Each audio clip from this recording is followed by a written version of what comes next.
കഴിഞ്ഞ ദിവസം വളരെ പ്രധാനപ്പെട്ട ഒരു വാർത്ത പുറത്തു വന്നു.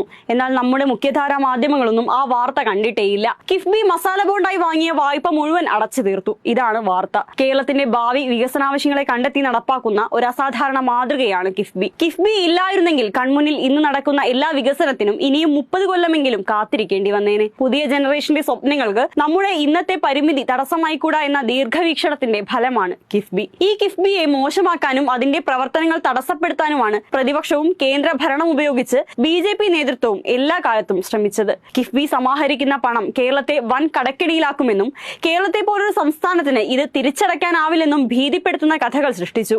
അതിൽ പ്രധാനപ്പെട്ടതായിരുന്നു മസാല ബോണ്ട് വായ്പകൾ വഴി കിഫ്ബി സമാഹരിച്ച തുകയെ പറ്റിയുള്ള നിറം പിടിപ്പിച്ച പ്രചാരണം.